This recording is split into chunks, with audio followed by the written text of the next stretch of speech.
So why don't self-help books seem to work? You get inspired by these tomes of motivation and knowledge, yet not too long after, the books are shelved and you return to your old habits. The answer, I found ironically, was in another self-help book called What to Say When You Talk to Yourself, written by Shad Helmstetter PhD. Now, Dr. Helmstetter provides insight to the underlying reasons on why self-help books don't stick. The first underlying principle of the book is what Helmstetter calls programming. Your programming is the underlying assumptions and beliefs about yourself, also popularized today as mindset. All your inner beliefs come from a time when you were a child growing up. And Helmstetter goes on to explain that a lot of these come in the form of, you can't do this, or you can't do that. And it's these forms of negative talk that root themselves deep into our subconscious and create our so-called self-image. So this leads to the core principle on why self-help books don't work, or at least not for long. They tell you what to change, not how to change. When you read a motivation book or speech, it provides an external motivator that has short-term benefits. However, as you move forward, you tend to revert back to your old habits or old programming. And it's this phenomena that leads to so many people shelving these self-help books never to be read again. So how do we change? Helmstetter continues on with something called self-talk, which is simply the daily talks we have with ourselves throughout the day. Many of these silent and in our heads. There are essentially 4 different levels of self-talk that Helmstetter goes through. But for simplicity, I'll be classifying them into 2 different kinds: negative self-talk and positive self-talk. Some examples of negative self-talk include, I can't do this, or I'm horrible at that, or even, I really should clean my room today. All of these are negative and don't contribute to a positive mindset. Examples of positive self-talk include, I can do it, I am going to clean my room today, I am a winner. These help build a positive self-image and direct your energy towards actions that help build your self-image. The author states how you can implement this into your own life. Some ways include talking to yourself out loud, and other times it could be as simple as smiling at yourself in the morning mirror and saying something positive out loud. And remember how Helmstetter called it an external motivator? This ties into the next principle on why self-help books don't work. And that's because of something called internal motivation. And for a more in-depth look at internal and external motivation, we look towards the book Drive, The Surprising Truth About What Motivates Us by Daniel Pink. Pink describes 2 forms of motivation, external and internal.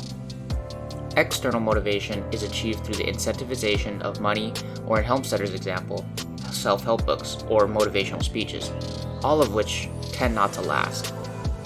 Internal motivation, however, is not short-term. Internal motivation comes from within and does not rely on any outward incentives to push the person forward.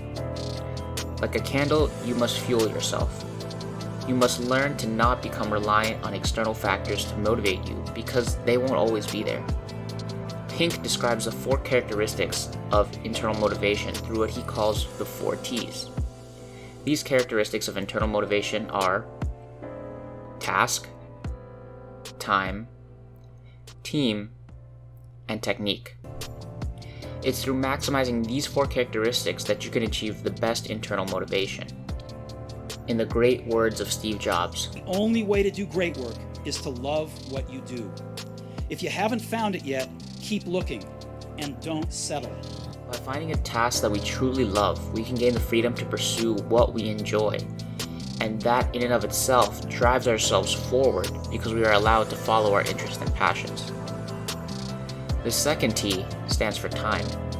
This one is relatively simple.